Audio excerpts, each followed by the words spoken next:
Good evening, everyone. Before we start, just a little overview of what I'd like to accomplish tonight.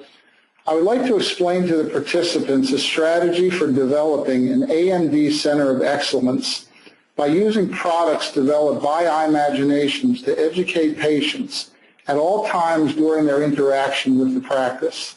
That would include education before the patient comes to the practice, during the office experience, after they leave the practice, and educational content on the doctor's website.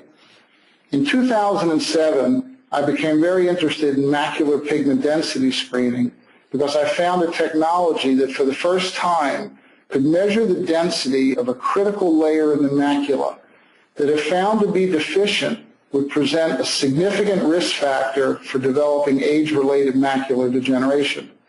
What I soon discovered was that patients who were developing early macular changes, for the most part, had much lower pigment density levels than normal patients.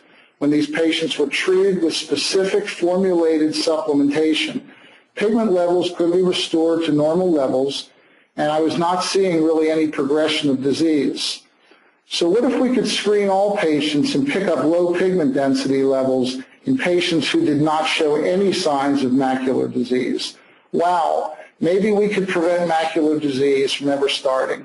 So this opened a whole new dimension to my practice, and it actually led me to develop an AMD Center of Excellence in Baltimore, Maryland, with real emphasis on preventative eye care. 4 years ago, this segment of my practice did not exist. If you can follow what I have done here, you can achieve success beyond your imagination.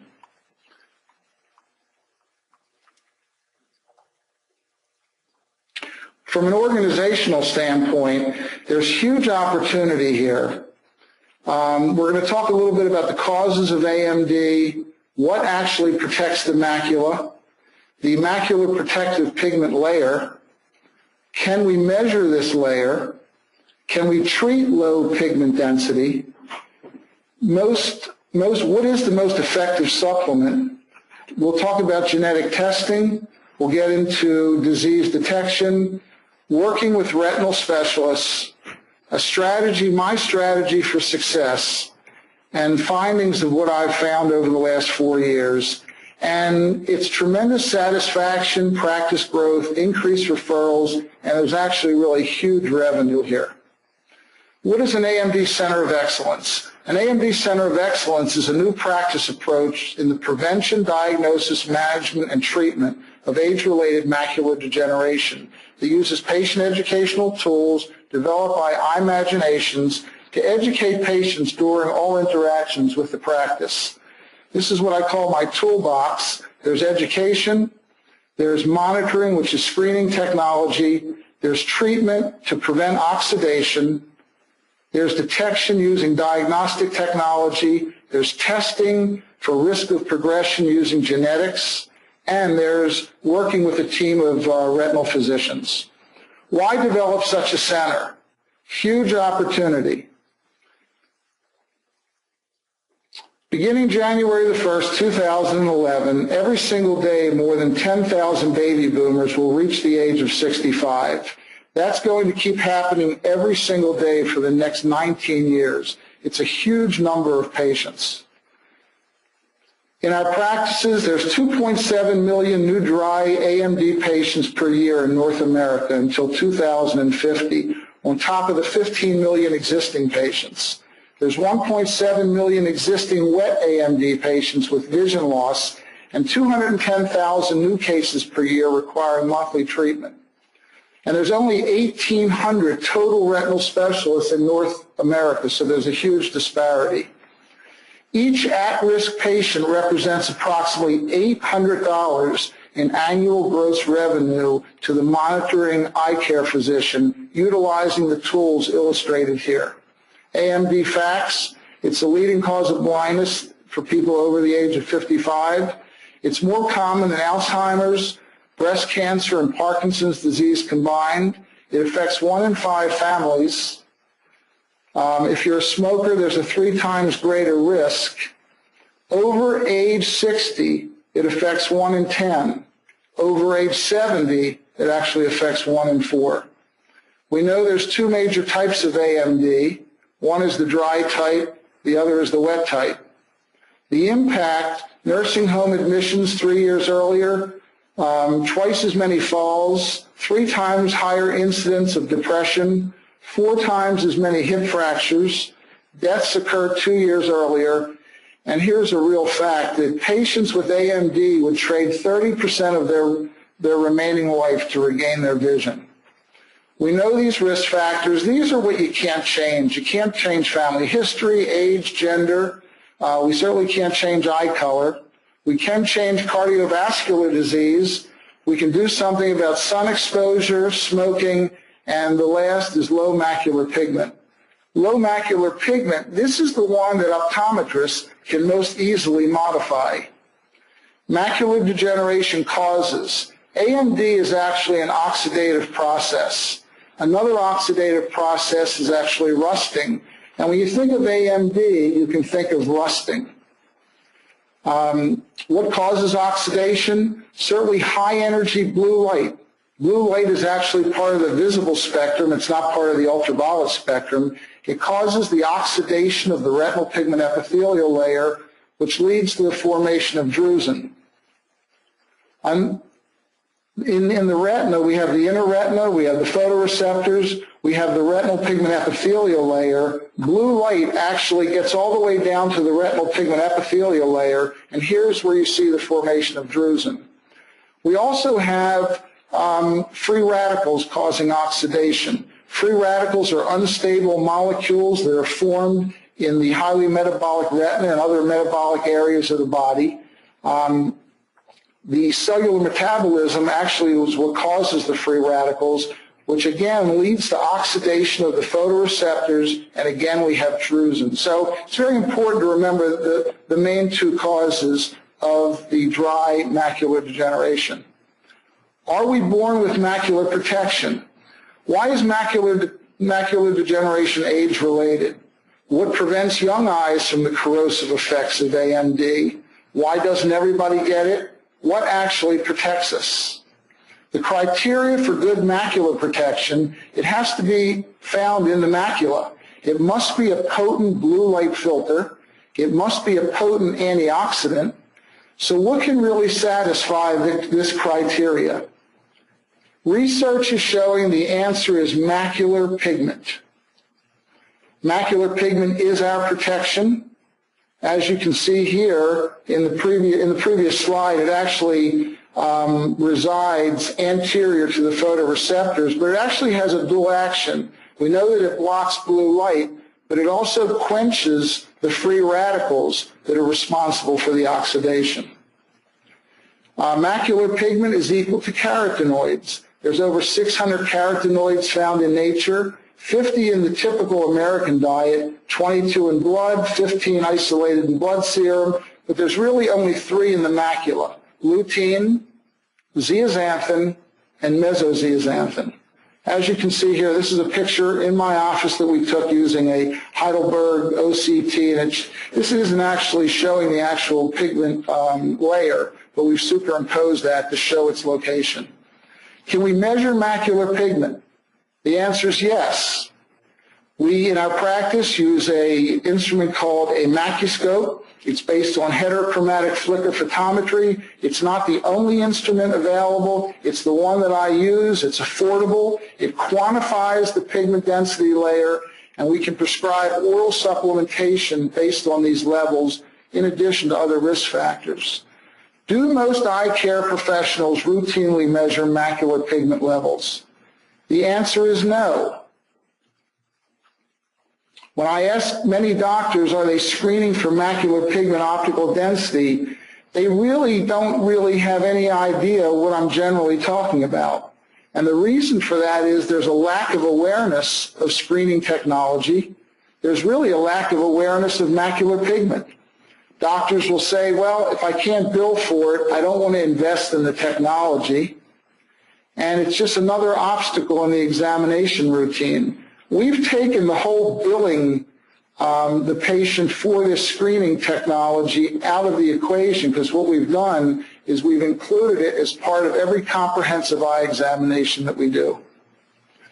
There's growing and compelling body of evidence which concludes that insufficient levels of macular pigment substantially increase the risk for developing macular degeneration by as much as 40%. In my opinion, screening for macular pigment density should be standard of care in every eye care practice, just like measuring cholesterol levels is standard of care in every physician's practice. What's the best nutrient that will protect the macula? Science has the answer. You see actually over here, let me go back a second. There's a list, there's a list of actual ingredients here that are possible to make up the ideal nutrient. We thought it was the ARIDS formulation, so we were told to RX ARIDS. We were told to RX Preservision. We were told to tell patients to go get eye caps. And as you can see, the ingredients on the left-hand side include vitamin A, C, E, zinc, and copper. Well, we now know that high levels of vitamin A are associated with increased risks of lung carcinoma in smokers, and vitamin A has also been shown to increase the progression of wet macular degeneration and geographical atrophy.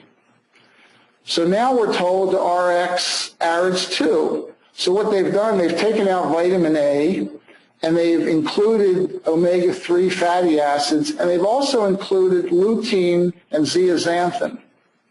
The problem is there is no mesozeaxanthin, the third ingredient. MacuHealth is a product that contains all three macular carotenoids. It's simple, focused, it's patented.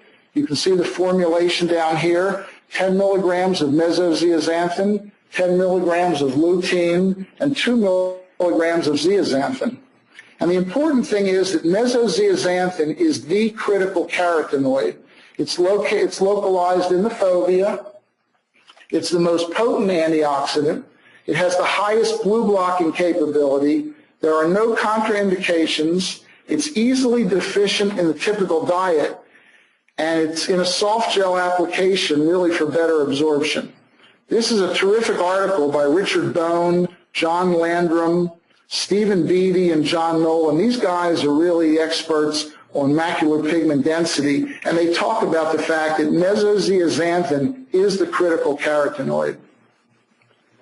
Given the synergistic antioxidant properties of the three macular carotenoids, and the fact that mesozeaxanthin is the major carotenoid component of the macular center, where a lack of macular pigment is associated with increased risk of AMD, one is driven to conclude that an ideal macular supplement must contain all three of these macular carotenoids. When we find that the macular pigment levels measure below norms, what do we do about that? We prescribe macular supplementation to restore the MPOD levels, which is consistent with healthy protection, and then we can start a process of reduction. Not every patient who goes on MacuHealth has to stay on this formulation at full strength for the rest of their life. In some cases where there's evidence of macular disease, we may decide to have patients continue on the supplementation for longer periods of time. What about omega-3s? We all know about them. A lot of times we prescribe them for dry eye, but actually the DHA in the omega-3s is a neuroprotector. And what it does, it actually shuttles the carotenoids into the eye quicker. So patients that don't really improve at the rate that I would expect, I always put them on omega-3s. But it's got to be the triglyceride form, it's got to be pharmaceutical grade, and you should be prescribing 2,000 milligrams per day. So in the past, nothing could really be done for patients diagnosed with AMD. Doctors didn't have effective treatments to stop blindness from the wet AMD. They didn't have effective screening technologies. They did not have effective testing capabilities to predict progression, and they didn't have the tools to protect the macula from the destructive nature of macular degeneration. They also really didn't have sophisticated educational tools. But everything really changed with the advent of anti-VEGF treatment. We can now measure risk, we can treat that risk, we can detect problems earlier using OCT technology. we can test genetically, and we can treat advanced disease. Wouldn't it be helpful to know which of our patients are likely to develop advanced AMD and resulting vision loss and which are not? That way we could tailor our examinations, management, and treatment towards those most likely to develop the disease.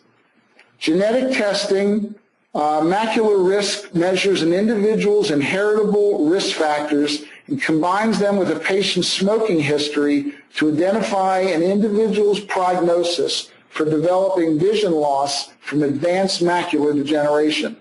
The testing, it's easy. It's done in the office. It requires only a simple cheek swab, and then the lab faxes back a report to the ordering doctor, followed by a written report, usually several weeks later.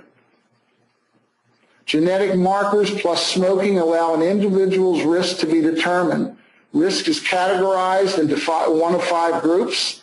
The test cannot determine when the disease will emerge and progress, only the likelihood of the advanced form developing, and this risk is lifetime. Here's an example of a patient who came to our office actually, 53-year-old male, had a positive history of macular degeneration. They were a smoker.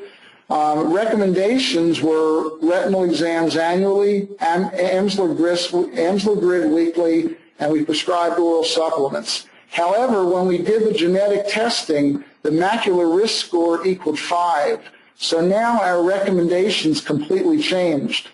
A retinal exam every 3 months, 4 OCTs, Amsler grid daily, prescribing oral supplements. We considered home monitoring, examinations for sibling and children, made sure the patient quit smoking, and really gave patient better AMD awareness. So you can see that by doing genetic testing, your recommendations do change. So the benefits of genetic testing, it promotes more frequent visits and monitoring. It can identify high-risk patients who can be monitored more frequently and treated earlier. It can reinforce preventative care, quit smoking, nutritional supplementation, and very important, protective blue-blocking sunwear. Detection. Technology is critical in the prevention, diagnosis, and management and treatment of age-related macular disease. Old methods like Amsler grids do not detect lesions early enough actually. New technology can diagnose problems much earlier. This is OCT technology, very advanced visual field technology, and certainly we have fundus photography technology. Here's actually a picture that I took in my office using the Heidelberg Spectralis OCT, showing a posterior pole picture with drusen formation, and then you can see a cross-sectional view with drusens forming in the macular area. Another way to monitor a patient's progression is possibly to recommend 4C home preferential hyperacuity perimeter. This has been fabulous. We have several of our patients using this, and allows the patient to monitor early changes really without supervision. Collaboration with retina. To work together with retinal specialists to implement a uniform, evolving patient care system resulting in early AMD detection, slowed progression, and ultimate reduction of the AMD epidemic. This is actually a new way to consult with physicians. Instead of sending the patient to your local retinal doctor, you can actually send their information via the internet to retinal specialists who can actually monitor your patients with you, send information back. It's really been very successful. This next part of the presentation is actually my strategy for success. And like I said earlier, if you can listen to what I've done here and follow this very closely, you can achieve success beyond your imagination here. And really the strategy starts by sending home information before the visit. iMaginations has a product called Echo, which we send to every patient who comes into our practice. Those patients over the age of 50, we send information to them about macular degeneration and other age-related diseases. showing education in the examination, in the waiting room. A density test designed to assess a patient's risk of developing macular degeneration is key to measuring one of the major risk factors, low macular protective pigment density. Macular protective pigment is exclusively made up of. This is a presentation that was developed by iMaginations. We show this in the waiting room. We actually have 2 waiting rooms. And it's been extremely beneficial in allowing patients to reinforce what they're seeing at home once they come into the office. Another major part here of the strategy for success is screening all patients over the age of 21 and including this as part of the comprehensive eye examination. Lower right-hand corner, you see the macroscope, and we document the patient's findings in their electronic health record. iMaginations is used in the examination room with our product called Luma. And as you see here, Luma is now available. Actually, presentations are available on the iPad. What I'm going to do now is actually interrupt this presentation, and I'm going to actually go to a presentation of Luma, how I use this in my practice when a patient is screened and they actually present with low pigment density. We actually take them into the back of the eye, which gives the patient a really good understanding of orientation. We pick a topic of dry AMD, and we can actually show patients the progression of macular disease, along with its corresponding vision problems. Here you see distortion in the center of the vision. If we go to a more advanced stage of the disease, wet macular degeneration, we can also show what that looks like to the patient, along with its corresponding more serious vision loss. And what I will say to patients usually is that when we look into the back of their eye, hopefully we're going to see no macular changes. But what we've noticed is that their pigment density levels, and this is a chart that we use of pigment levels. Let's say their pigment level is in a very low area. That certainly presents increased risk. And then what I'll do is we'll do a cross-sectional view of the macular area. I can highlight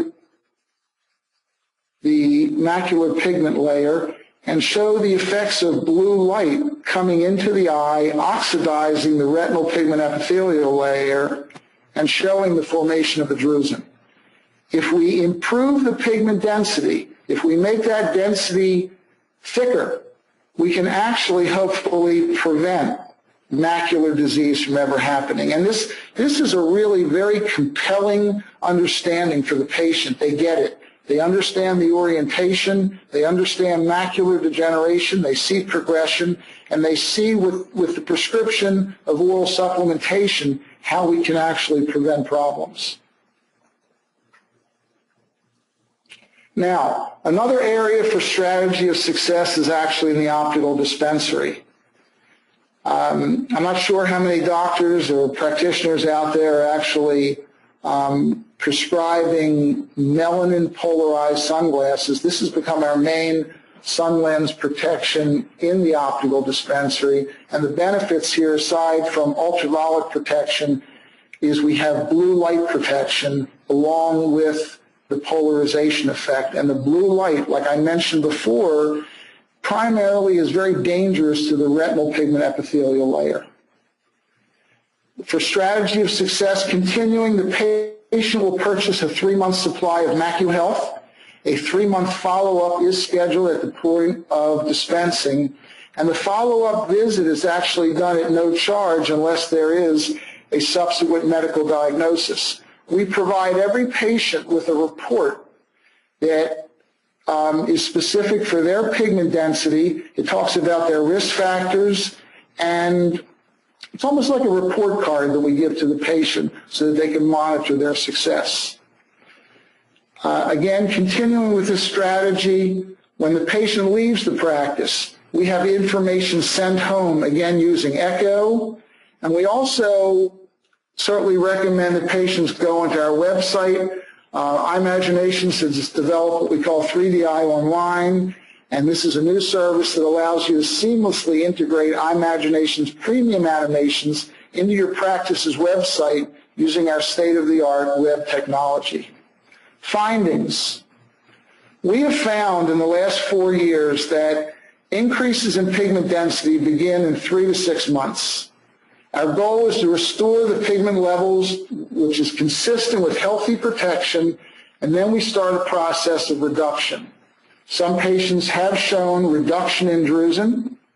20% of the patients report improvement in nighttime driving and increased contrast sensitivity. We found outstanding compliance. 90% of the patients come back every 3 months, which gives you as the prescribing doctor an opportunity to have them in the practice. You can turn some of these actually no-charge visits into probably dry eye office visits or other medical visits. Patients are grateful regarding their reduced risk. It's become a very successful referral program. It differentiates our practice as being one that focuses more on prevention, and the revenue stream is exceeding any realistic expectations that I would have had. This is a testimonial that I'm going to play. It's very, very informative.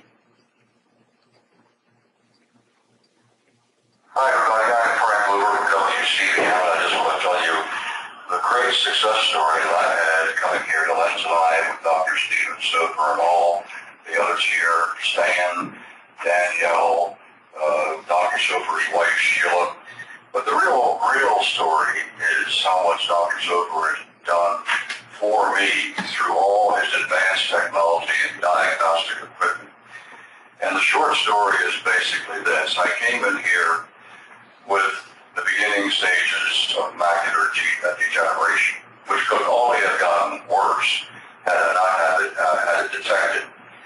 And to show you how bad it was, there is a reading list here of different measurements, which showed in my case that there was a measurement that wasn't even on the list. My measurement was so far off the list, it wasn't even recorded here as a possibility. So within 9 months or so, after giving me a powerful antioxidant, I call it, called MacuHealth, Dr. Sopher put me on that. As I said, within 9 months' time, my macular protective pigment, which, as I said, was off the charts before, was beginning to get up there into the average range. And here it is a full 2 years later, and I have reached the highest level of macular protective pigment readings since I have been coming here, with a 0.736. I went from a 0.023 to a 0.736, which means I'm up in the high average range as far as my macular protective pigment. How did Dr. Sopher determine all this? Through his diagnostic equipment. 98% of the doctors out there don't have this kind of equipment, but utilizing the vacuoscope and other equipment, he was able to, in my estimation, save me from what could have been a very serious macular degeneration problem. And I can honestly say I can owe my sight and future sight to Dr. Stephen Sopher and this wonderful staff here at Lens. With regard to revenue, after 4 years, we've created a new revenue piece for our practice. Net revenues are now exceeding $7,500 a month. That's after all the expenses are taken into consideration for the cost of the supplements. Additional optical revenue has been generated prescribing blue-blocking polarized sunglasses. There's an increase in medical billings and for exams and office visits.